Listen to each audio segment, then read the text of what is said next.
CEAP, Centro Espírita Altivo Panfiro. Uma casa de amor. Bom dia aos nossos ouvintes. Que Jesus abençoe a nossa manhã de estudos. São 9h da manhã, iniciaremos os nossos estudos com a leitura do Evangelho segundo o Espiritismo. E em seguida, dar continuidade ao estudo do livro Memórias de um Suicida.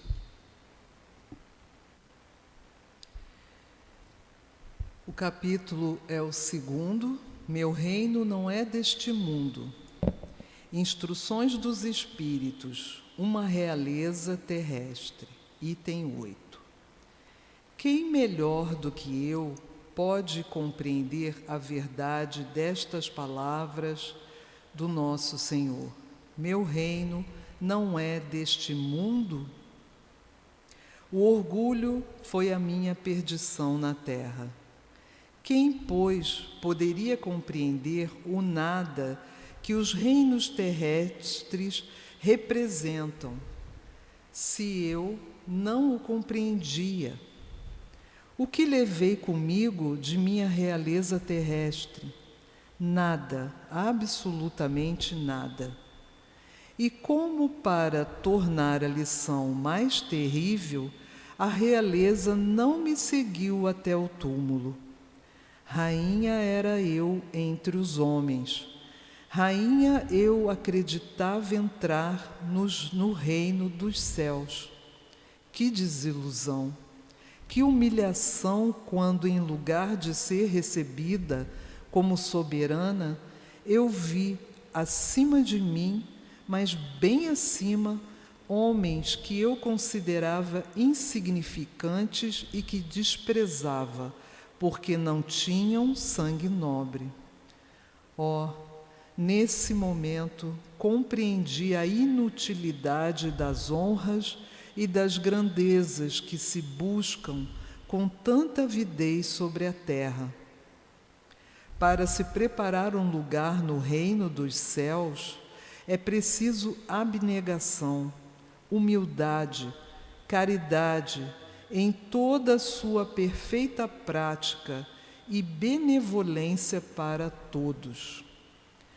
Não se pergunta o que fomos, qual a posição que ocupamos, mas o bem que fizemos, as lágrimas que enxugamos.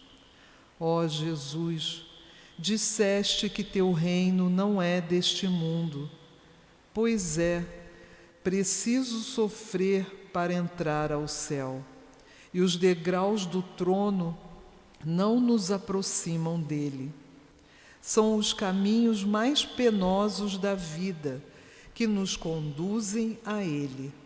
Procuremos, pois, o caminho entre as dificuldades e os espinhos, e não entre as flores. Os homens correm em busca dos bens terrenos, como se pudessem guardá-los para sempre.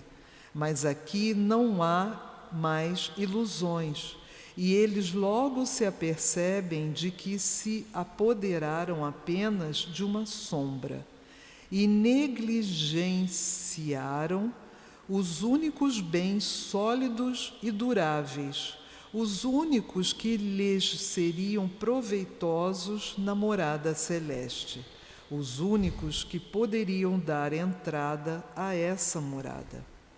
Tenham piedade daqueles que não ganharam o reino dos céus e ajudem-nos com suas preces, porque a prece aproxima o homem do Altíssimo e é o traço de união entre o céu e a terra.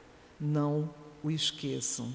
Uma Rainha de França, Havre, 1863. Faz a prece. Senhor Jesus, aqui nos reunimos para mais um estudo em torno do livro Memórias de um Suicida, de nossa irmã Ivone, pelo Espírito Camilo Botelho. E pedimos, Mestre amado, que derrame sobre essa casa, em todos nossos irmãos que aqui se encontram, para estudar conosco este livro maravilhoso que nos descerra o véu do entendimento, que nos traz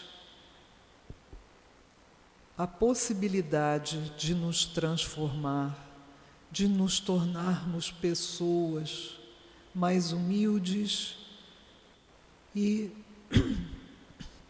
desprendida, desprendida de nossas imperfeições.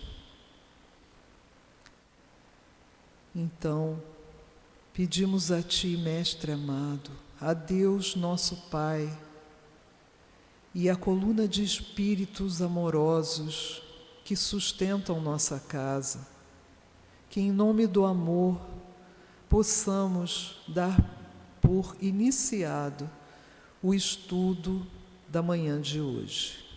Graças a Deus.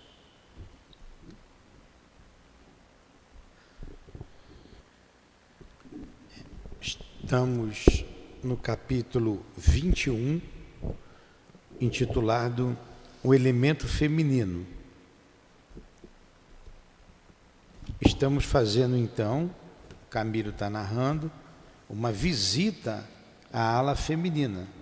Então ele disse que não tem nada de diferente da ala masculina. Quanto à doutrina, quanto ao rigor, quanto às separações lá dentro.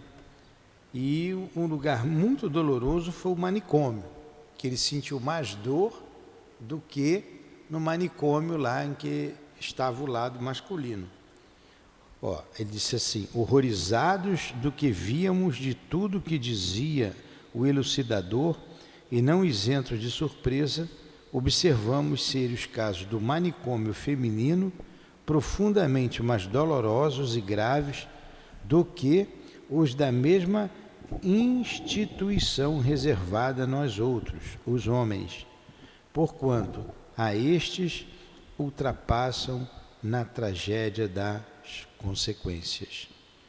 Eu lembro, semana passada, das mulheres que atraiçoaram a família e que se entregaram ao mundo, das drogas, da prostituição, enfim. Aí ele continua aqui, nós paramos aqui. Sentíamos-nos impressionados diante de tanta miséria, a qual, não obstante, também culpados como éramos, jamais pudéramos conceber. Bem preferiríamos o verbo enternecido de Aníbal, repleto de magia suave do Evangelho e das visões encantadoras do apostolado messiânico. Todavia, cumpria-nos aprender, porque firmáramos o propósito de progredir, e tudo quanto víamos seria labor de reeducação, experiência a enriquecer-nos a mente e o coração. Um dos aprendizes aventou a pergunta que bailava na mente dos demais. Faz a pergunta. A estas não nos lembramos de ver no Vale Sinistro. O estado em que se apresentam não será antes próprio de locais como aquele? Supondes, porventura, que a generalidade dos delinquentes será obrigada, por força da lei, a permanecer em uma única e determinada região invisível? Esclareceu o mentor condescendente. Ou ignoráveis, que também, se arrastam pelas baixas camadas sociais terrenas em contato com âmbitos viciosos com os quais se afinavam mesmo antes da desencarnação. Seu inferno, o abrasamento que lhes requeima a consciência, antes não se estabelece, de preferência nas fornalhas dos remorsos, por eles mesmos acesas na própria mente? Agora vocês vejam, ele está dizendo aqui que não é só no vale sinistro que ficam os suicidas, ficam pela sociedade também. Pelos antros onde se perderam, continuam. Escravas de outros espíritos ou escravos de outros espíritos. Quando vai para o vale sinistro ou vale dos suicidas, o espírito já está protegido. Muitos são resgatados nesses lugares infernais, até em esconderijos da espiritualidade malvada, perversa, que sequestra esses espíritos delinquentes para satisfazer as suas ainda paixões inferiores. E é importante também a gente ver aqui que ele diz: ou ignoráveis que também se arrastavam pelas baixas camadas sociais terrenas, mesmo antes da desencarnação. Ou seja, mesmo quando encarnadas, elas já estavam nesses ambientes. Lógico que elas não viam os espíritos que ali se congregavam, né? Mas elas já estavam ali e esses espíritos já estavam junto delas, as atraindo cada vez mais para baixo, né? Em situações deploráveis, em antros, né? Horrendos. Aí ele fala que seu inferno, o abrasamento que lhes queima a consciência, antes não se estabelece de preferência nas fornalhas dos remorsos, por eles mesmos acesas na própria mente. Foram elas mesmas que atraíram essa condição, né? Ele aqui, a gente está estudando essas pobres senhoras, essas pobres mulheres. O erro delas não foi só não permitir o nascimento de seus bebês, né? Mas outras coisas elas ajuntaram à sua situação, e desde encarnadas. Por isso que quando desencarnaram, elas continuaram nessa mesma ambiência. Foi o que a sintonia era essa, que havia era essa.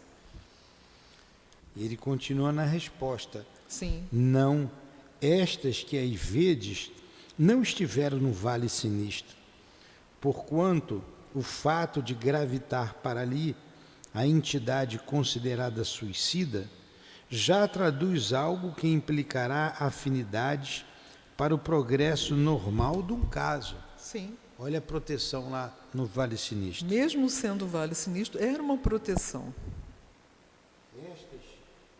Estas infelizes irmãs, porém totalmente afinadas com as trevas, a consciência virulada por tremendas responsabilidades e acompanhadas todas desde muito por sinistro cortejo de entidades inferiorizadas na prática do mal, e cujas sugestões se prendiam por laços mentais idênticos ao espiarem na vida carnal, foram envolvidas nas ondas vibratórias maléficas que lhes eram afins, assim permanecendo até agora, e assim mesmo prosseguindo pelo futuro afora, até que expiações duríssimas, existências férteis nos serviços à prol do bem legítimo, venham a desatar os liames que o mal as escravizaram, expungindo de suas consciências todo esse cabedal sinistro que as desfiguram no momento. Na deplorável situação em que as contemplamos, é bem verdade que se encontram em melhor estado do que já estiveram. Olha. Nossa. Pelo menos estão sob dedicada proteção de fiéis amigos do bem, abrigadas em local seguro, onde não mais as perturbarão os odientos comparsas adquiridos na prática do mal, tampouco os inimigos que desde muito lhes seguiam os passos, quais os corvos farejando a podridão. Muitas desgraçadas que aí vemos, ao desencarnarem, foram arrebatadas pelos componentes da falange perversa a que fizeram jus com os desatinos que praticaram, e aprisionadas em locais tétricas do invisível e mesmo da própria terra, sendo ali submetidas a maus tratos e vexames inconcebíveis, indescritíveis.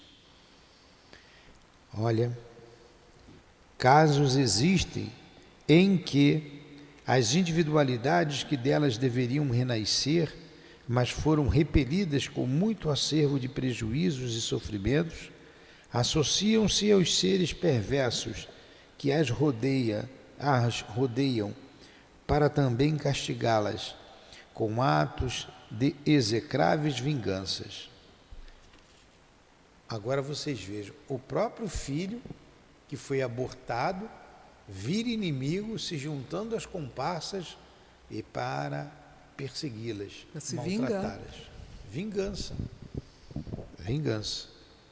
Outras, levadas por antigos pendores, permaneceram em antros de perversão e imoralidade da sociedade terrena. Durante longo tempo, aí vivendo animalizadas, mentalmente escravizadas a soezes instintos, ao passo que ainda outras, desesperadas, maldosas, acercavam-se de outras mulheres ainda encarnadas e que lhes permitissem acesso para sugerirem a prática de ações idênticas às que a perderam, tecendo assim ação perfeitamente demoníaca por inspirar-se nos mais degradantes testemunhos da inveja e do despeito, por não mais usarem também um envoltório carnal. Dizer-vos dos exaustivos trabalhos a que se impõem os servidores da seção de relações externas e demais voluntários, a fim de libertá-las das garras de tamanha degradação, será supérfluo neste momento, uma vez que deles tendes algumas noções, graças à vossa colaboração nos serviços da vigilância. Colaboração que faz parte, como sabeis, do aprendizado que entre vós sois chamados a experimentar. Reencarnarão tal como se encontram, e todas as providências já foram tomadas para a volta delas ao renascimento. Não estando em condições de alguma coisa escolherem voluntariamente, a lei impõe-lhes renovação carnal para a conquista de melhor situação, concordando com o grau de responsabilidade que trazem, ou melhor, o demérito acumulado pelos erros praticados, impele-as a reencarnações expiatórias terríveis, o que quer dizer que quando delinquiram outrora, traçavam elas mesmas esse destino de trevas lágrimas e expiações, a que não poderão escapar. Os complexos de que se rodearam são insolúveis no além-túmulo e urgentemente necessitadas de melhorias vibratórias, renascerão em qualquer meio familiar terreno, onde igualmente haja resgates dolorosos a se confirmarem, ou bastante cristãos e abnegados, para que queiram fazer a caridade de recebê-las por amor de Deus, o que não será assim tão fácil. Caramba, hein? A nossa irmã Ciara, se está nos ouvindo agora, vai entender bem a história que ela nos contou ontem. Então tem histórias dolorosíssimas. Às vezes os pais perguntam: o que eu fiz para ter um filho assim? Aí tem duas coisas. Você tem às vezes uma família estruturada, com outros filhos, 2, 3, 4 filhos, e vem aquilo que chamamos de ovelha negra, né? Vem um outro espírito. E esse espírito ele vem para um aprendizado. Ele vem, às vezes, ele não tem o direito de escolher uma família. E é uma família amorosa, o recebe nos braços. Às vezes, aquela família também deve à lei de Deus, não necessariamente com aquele espírito, mas devedores que são da lei resgatam com essas grandes dores outros problemas do passado. Nós vimos no início, no transcurso dessa obra, no transcurso, duas mães que receberiam dois espíritos do manicômio, lembram? Uhum. Uma nordestina do sertão brasileiro, seria a mãe solteira, e um casal de portugueses, jovens que recentemente haviam casado. E ambos, tanto o casal quanto a nordestina, eram grandes devedores da lei de Deus. E foi pedido a eles, está lembrado, Fernando? Receber aqueles espíritos. Elas não queriam, nem o casal, nem a moça queria recebê-los. O casal, eu não quero um filho doente. Uhum. Né? Mas a lei impôs, e eles acabaram aceitando. Se não aceitasse, a lei impôs o renascimento e mostrou para eles as grandes dívidas que eles tinham diante da lei de Deus. Se aceitasse aqueles espíritos, muito seria atenuado. Senão, teriam que responder por tudo que já tinham feito. É o que acontece, é muito doloroso. Quer alguma coisa mais? Não, eu achei interessante aqui, eles falando que, o Camilo contando, né, que essas mulheres sofridas, já no plano espiritual, elas também iam obsediar as mulheres, né, tentando atraí-las para aquele meio, aquele mundo em que elas se encontram. Muitas vezes com ciúme, jovens, né, bonitas, meio perdidas, né? Então a gente vê que a espiritualidade mais inferior, né, ela tem diversos recursos, né, diversas formas de virem atrair cooptar nós, outro, sim, né? Encarnados para essas situações. Porque elas sentem o prazer junto com outras. Uhum. Você vê eu não vou dizer o nome da festa porque né, aqui pertinho tem na frente uma festa dessa. Você vê jovens ali, como já dissemos aqui algumas vezes, drogados, seminus, alcoolizados, né? E quem que está ali por trás daquela situação? Esses espíritos. Sim. E a gente destaca ainda esses antros, como a gente falou inicialmente, né? Esses antros, esse grupo de espíritos perversos que pululam em torno de nós. E se você der a sintonia a eles, a abertura, é arrastado de roldão. Vamos lá, continua. As demais dependências do manicômio, assim como as filiais do isolamento e da torre, apresentaram ao nosso exame, dramaticamente comparável à que já foi por nós exposta, não nos permitindo, por isso mesmo, uma repetição descritiva. Tudo isso nos provou, entretanto, uma grande e esplendente verdade.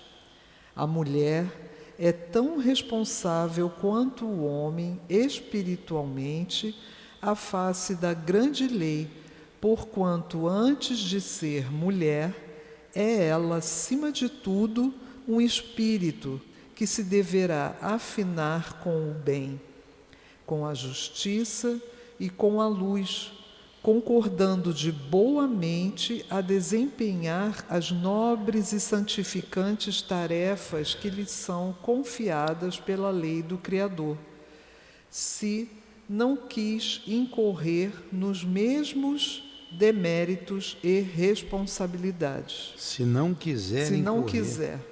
Esqueci. Pode falar. Continuo? Não? Quer comentar? Não, aqui já está bem claro. Bom, não sei se você tem alguma Eu continuo. observação.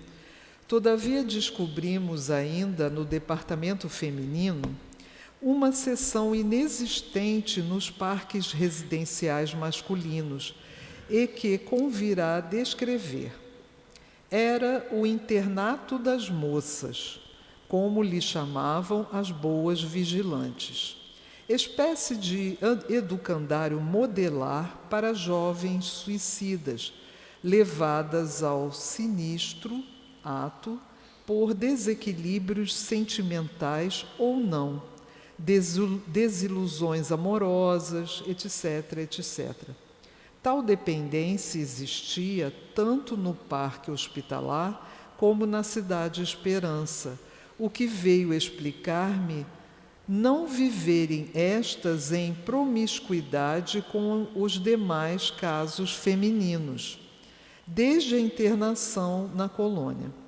Durante o estágio no parque hospitalar, sujeitas a severo tratamento psíquico, sob os cuidados dos mesmos abnegados médicos que a nós outros assistiam, as que, no entanto, conseguiam melhoras vibratórias suficientes para o ingresso no parque reeducativo da cidade universitária, eram dirigidas por virtuosos espíritos femininos que tratavam de prepará-las para o retorno aos testemunhos na terra, tendo em vista deveres que acabavam de desacatar por meio da grave infração cometida com o suicídio, e mais tarefas apropriadas aos desvelos da mulher. A iniciação, então, era realizada à sombra dos mesmos mestres que a nós outros atendiam, bem como o aprendizado nos setores da cooperação aos serviços internos e externos da colônia, conforme ficou esclarecido. Essas pessoas retomavam equilíbrio e aí passavam a outro estágio de aprendizado, né, em local mais tranquilo, e muitas vezes iam cooperar nos serviços internos. A gente vai ver depois, no decorrer do livro, que o próprio Camilo, ele faz parte de uma série de serviços dentro da colônia. Onde é que eu parei aqui, meu Deus? Cursavam, enfim, uma academia feminina, onde deveriam aprender o legítimo papel a que é chamada a mulher a exercer em contato com as sociedades terrenas, isto é, o papel da mulher virtuosa e cristã, porquanto fora justamente a deficiência desse ajuste o móvel dos arrastamentos que redundaram na temerosa infração em que se precipitaram. Não obstante, do manicômio jamais saíram contingentes para os cursos da referida academia, assim como raras foram as individualidades fornecidas pelo isolamento para os mesmos magnos preparativos. Geralmente, tais contingentes eram pequenos e, tal como a nós outros, os homens, sucedia, partiam do hospital matriz. Do internato das moças, porém, acudia sempre a maior porcentagem para os variados cursos da cidade universitária. Então você vê que é uma coisa bem mais leve, né? O problema dessas meninas não era o mesmo, não dá para fazer uma comparação. E ele fala aqui, né, que as moças se suicidavam em outra situação, desequilíbrios sentimentais ou não, desilusões amorosas. A gente tem aí nos livros vários relatos, né? E até hoje isso acontece, meninas, jovens mulheres que se matam porque o marido abandonou, porque o pai não permite o casamento com determinada pessoa, porque não são aceitas em grupos da sociedade. As mulheres, são muito sentimentais, muito emotivas e muitas vezes se entregam ao suicídio por desequilíbrios emocionais, a maioria das vezes, né? E muitas apenas querem chamar atenção, pensam assim, eu vou fazer aqui, vou tomar essas pílulas, mas vou só dar um susto em todo mundo para eles verem como eu estou sofrendo. E acabam que o suicídio ocorre, porque é uma atitude bastante perigosa, né? Eu conheço alguns casos assim, tanto em situação da alta sociedade, como nas baixas camadas da nossa sociedade. Isso acontece muito. Eu morava ali no Recreio, numa comunidade ali perto, lá da minha casa. Eu fiquei sabendo de uma moça que se cobriu de gasolina e tacou fogo no próprio corpo porque o namorado foi embora. Agora imagina, né, que desequilíbrio. Mas, como nós acabamos de estudar, elas não estão sozinhas nesse momento. Existem espíritos, né, que ficam ali insistindo, atraindo-as para aquela situação. Como é perigoso, né? Como devemos estar atentos, como é importante a casa espírita, o ensinamento, o entendimento para essas pessoas. Então vamos para o capítulo 22, é o último capítulo do livro, intitulado Últimos Traços. Faz precisamente 52 anos que habita o mundo astral. Isso é um dado interessante. Uhum. Ele suicidou-se e está 52 anos no mundo espiritual. Alguns acham que voltam logo, outros, quando são sequestrados, pode levar até milênios. O Camilo, 52 anos. Isso foi em 1890, isso aí está aí. Já está no século XX.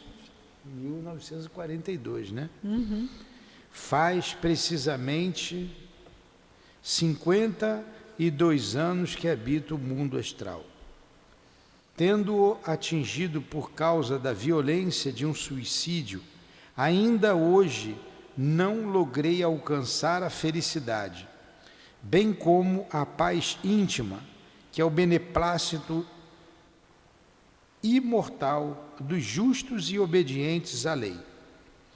Durante tão longo tempo, tenho voluntariamente adiado o sagrado dever de renascer no plano físico material, envolvido na armadura de um novo corpo, o que já agora me vem amargurando sobremodo os dias, não obstante tê-lo feito desejoso de sorver ainda, junto dos nobres instrutores, o elemento educativo capaz de, uma vez mergulhado na carne, proteger-me bastante, o suficiente para me tornar virtuoso nas grandes lutas que enfrentarei rumo à reabilitação moral e espiritual.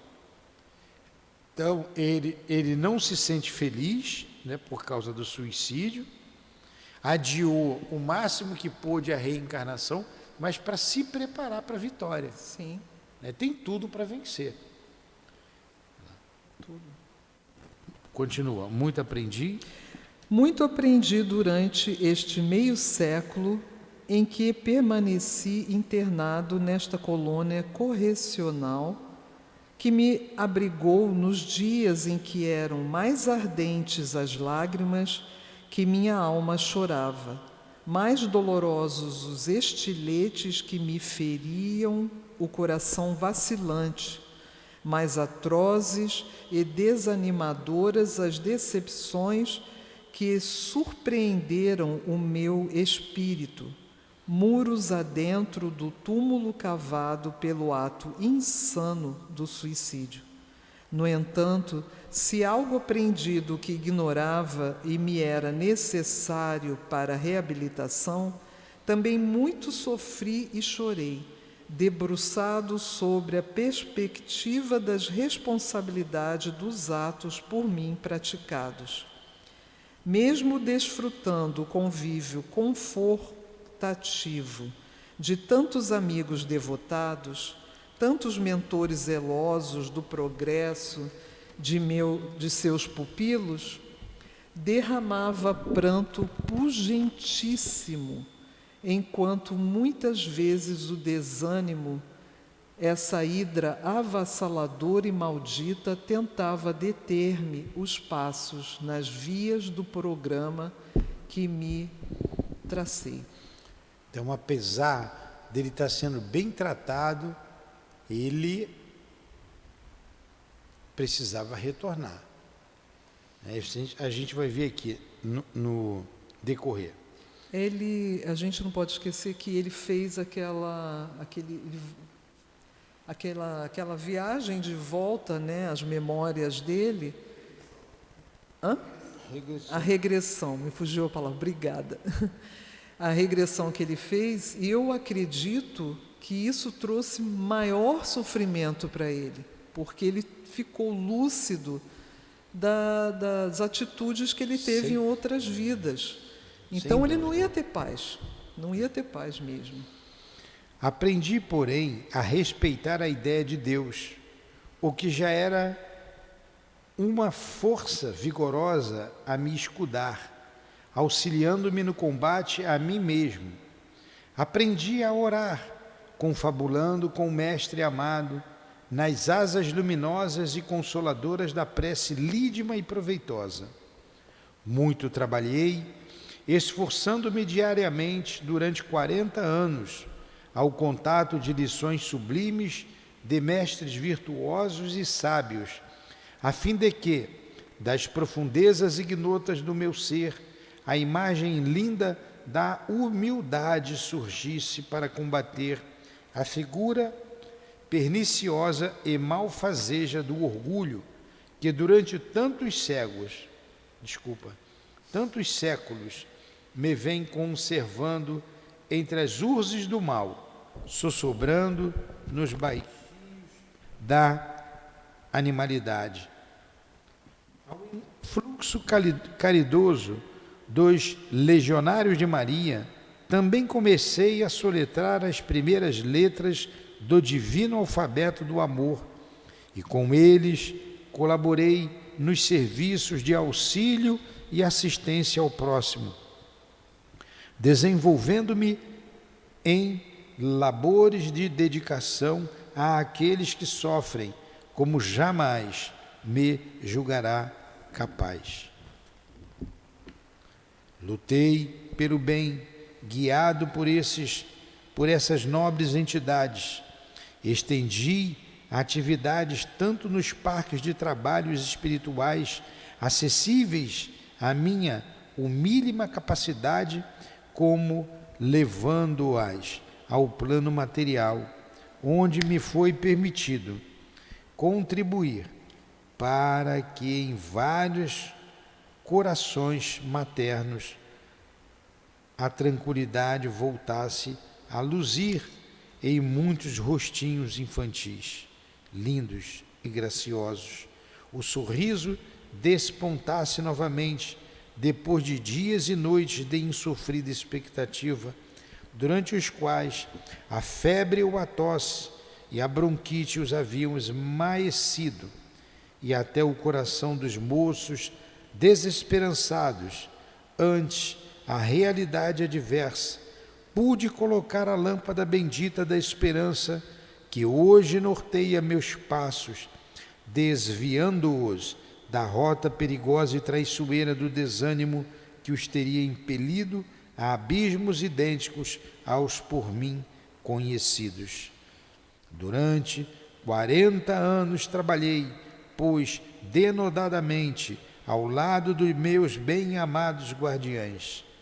Não servi tão só ao bem, experimentando atitudes fraternas, mas também ao belo, aprendendo com insignes artistas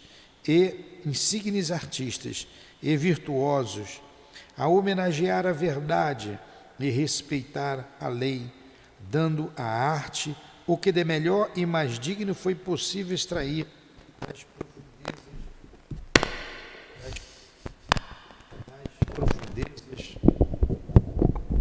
das profundezas sinceras de minha alma. Não obstante, jamais me senti satisfeito e tranquilo comigo mesmo.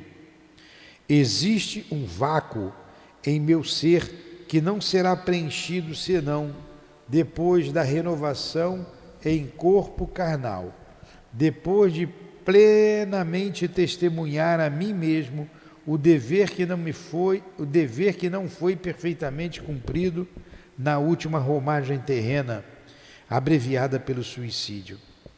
A recordação dolorosa daquele Jacinto de Orleans e Ruiz, por mim desgraçado, com uma cegueira irremediável, um gesto de despeito e ciúme, permanece indelével, impondo-se às cordas sensíveis do meu ser, como estigma trágico do remorso inconsolável, requisitando de meu destino futuro penalidade idêntica, ou seja, a cegueira, já que a prova máxima de ser cego fora por mim anulada à frente do primeiro ensejo ofertado pela providência, mediante o suicídio com que julgara poder libertar-me dela, ficando, portanto, com esse débito na consciência.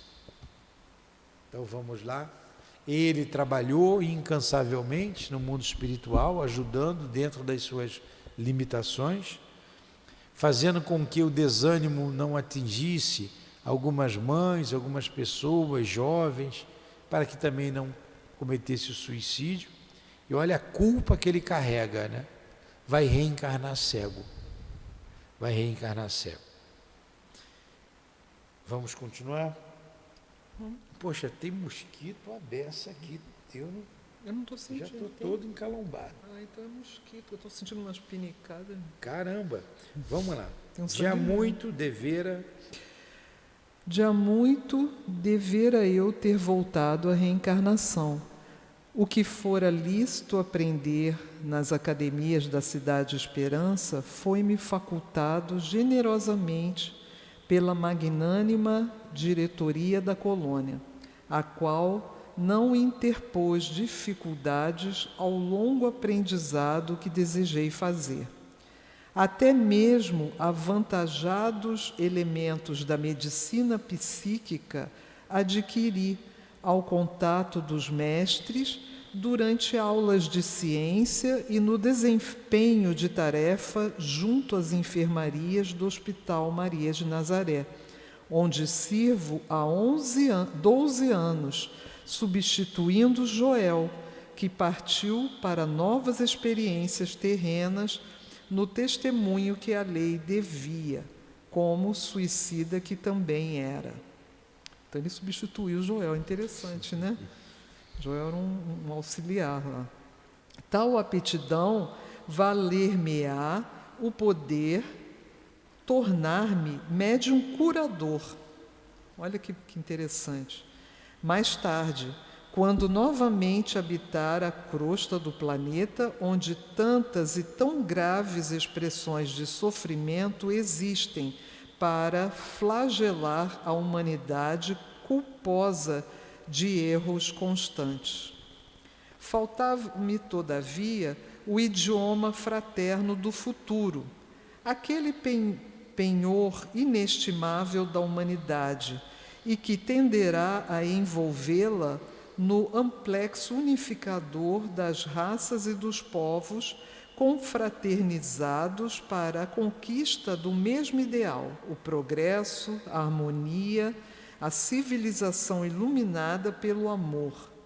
Era estudo facultativo esse, como, aliás, todos os demais deveres que tenderíamos a abraçar, mas que os iniciados, particularmente, aconselhavam a fazermos, a ele emprestando grande importância, porquanto esse idioma, cujo nome simbólico é o mesmo de nossa cidade universitária, isto é, esperança, Esperanto, resolverá problemas até mesmo no além-túmulo, facultando aos espíritos elevados o se comunicarem eficientemente e brilhantemente por obras literárias e científicas, as quais o mundo terreno tende a receber do invisível nos dias por vindouros, servindo-se de aparelhos mediúnicos que também se hajam habilitado com mais essa faculdade, a fim de bem atenderem aos imperativos da missão que, em nome do Cristo e por amor da verdade e da redenção do gênero humano, deverão exercer. Ora, convinha extraordinariamente aos meus interesses em geral e aos espirituais em particular a aquisição no plano invisível desse novo conhecimento, ou seja, do idioma Esperanto. Ao reencarnar, levando-o decalcado nas fibras luminosas do cérebro perispiritual, em ocasião oportuna, advir-me-ia a intuição de reaprendê-lo ao contato de mestres terrenos. Eu fora, aliás, informado de que seria médium na existência por vindoura e comprometera-me a trabalhar, uma vez reencarnado, pela difusão das verdades celestes entre a humanidade, não obstante o fantasma da cegueira que se postou à minha espera nas estradas do futuro. Meditei profundamente na conveniência que adviria da ciência de um idioma universal entre os homens e os espíritos, do quanto eu mesmo, como médium que serei, poderei produzir em prol da causa da fraternidade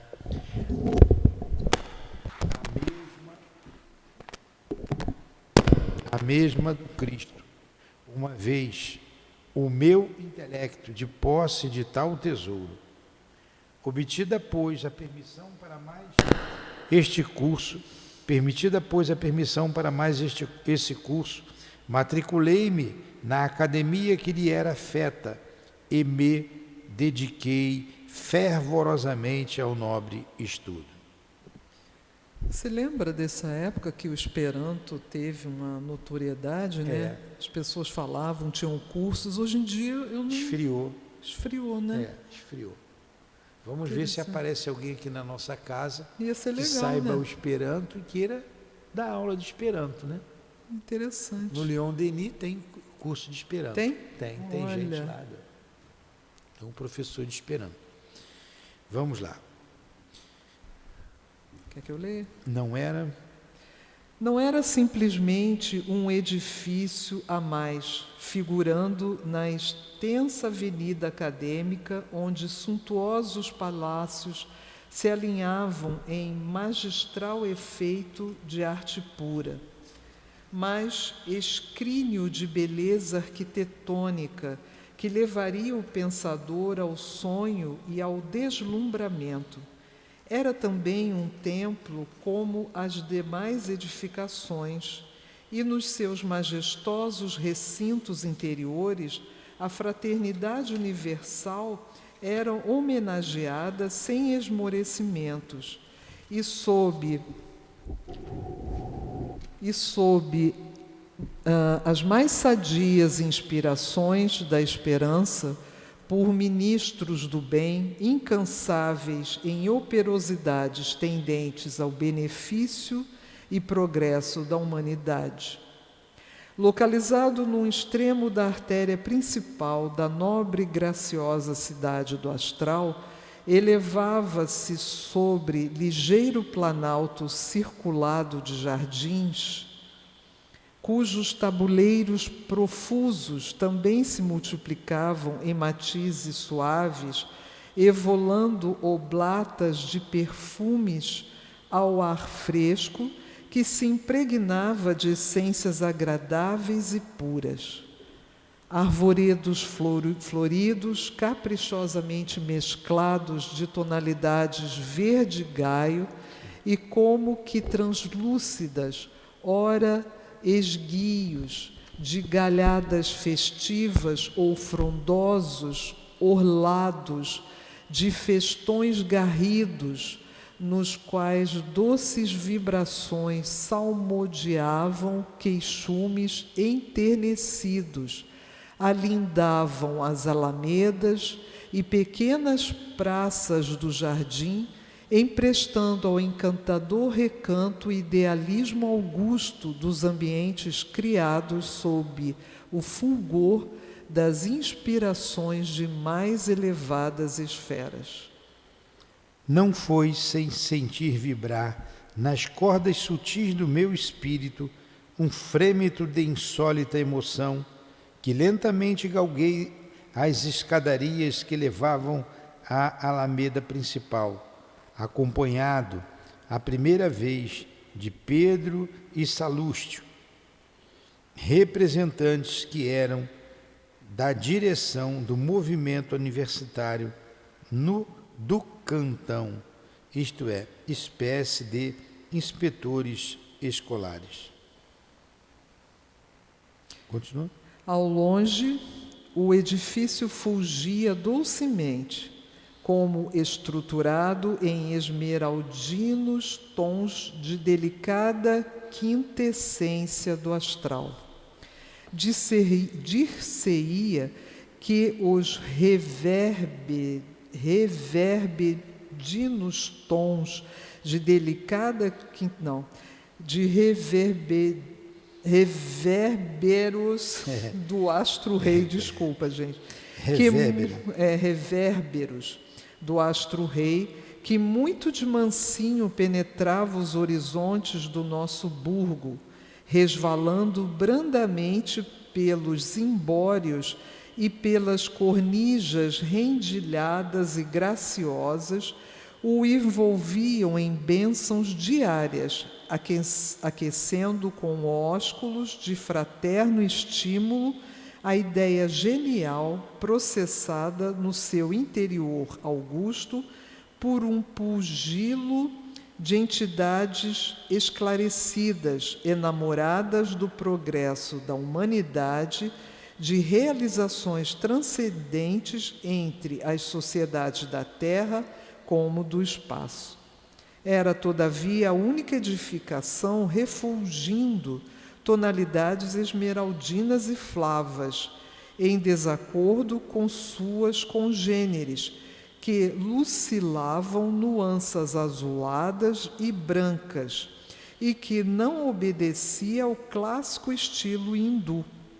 Lembraria antes o estilo gótico, evocando mesmo certas construções famosas da Europa, como a Catedral de Colônia, com suas divisões e reentrâncias bordadas, quais joias de filigrana, suas torres apontando graciosamente para o alto entre flamejamentos que se diriam ondas transmissoras de perenes inspirações para o exterior. Os recintos interiores não decepcionavam, porquanto eram o que de mais belo e mais nobre pude apreciar nos interiores da cidade Esperança. Feição de catedral com efeitos de luzes surpreendentes e um acento de arte fluídica da mais fina classe que me seria possível conceber.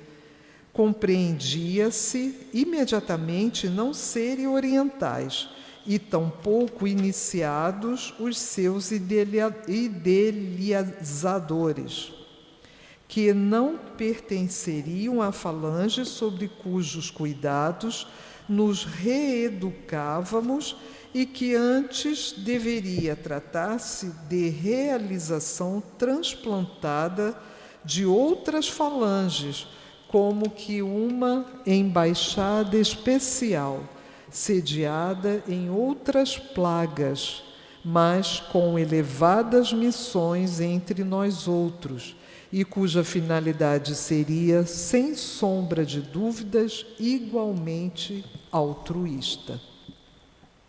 Então ele vem descrevendo o prédio, né, o setor, onde estudariam o Esperanto. A Carmen bem lembrou, teve um período que o Esperanto estava bem em voga no meio do espiritismo. Houve agora um recuo, né? Sim. A gente ouve falar pouco. Então, como dissemos aqui, quem sabe não vem alguém aqui que saiba o Esperanto e monte um curso, né, para a gente. Eu vou ser o primeiro a me matricular. Embora lá no Leon Denis eu estudei um período. Ah, estudou? É fácil, não é difícil. Não é difícil, não? Não, é fácil. Mas vamos lá. Vamos agradecer a Deus. Hoje a gente leu bastante, não tem muito o que explicar. Ele descreveu o que nós já tínhamos visto no setor masculino e agora descrevendo o prédio onde irão estudar o Esperanto. Agradecemos aos nossos irmãos, a nossa irmã querida, a Dona Ivone, que trouxe essa obra com muito sacrifício, com muita luta, determinação, como médium, e serve de exemplo para todos nós. Agradecemos ao Camilo, agradecemos a Leon Denis e a todos que colaboraram com esta obra de suma importância para todos nós, espíritos reencarnados e que muitos cometemos suicídios outrora, para que firmemos a vontade de viver e não mais destruir a lei em nós mesmos. Rogamos por esses irmãos reencarnados, Senhor, em todo o planeta Terra, que perseverem, que valorizem a vida e não retornem mais à pátria espiritual através do suicídio. Rogamos por todos que estamos na Terra, principalmente os jovens que estão sendo cooptados pelo mundo inferior e arrastados pelas paixões vis a este ato abominável que é o suicídio. Que eles tenham clareza de que a vida continua, que não existe a morte. E como vemos aqui, numa pálida observação, a dor desses irmãos.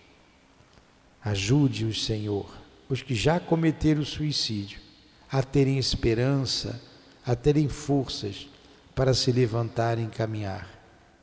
E aqueles outros, nós outros que estamos sobre a terra, não venhamos a cometer esse ato. Abençoe a nossa casa, que divulga a doutrina espírita, que divulga o nome do Cristo. Abençoe aos nossos trabalhadores, abençoe a todos aqueles que nos ouvem à distância, abençoe aqueles que perderam seus filhos para o suicídio. Abençoe o nosso planeta, Senhor, que haja paz entre as nações, que haja entendimento e compreensão entre os homens e que possamos viver momentos mais felizes neste planeta tão belo que o Senhor ajudou a construir.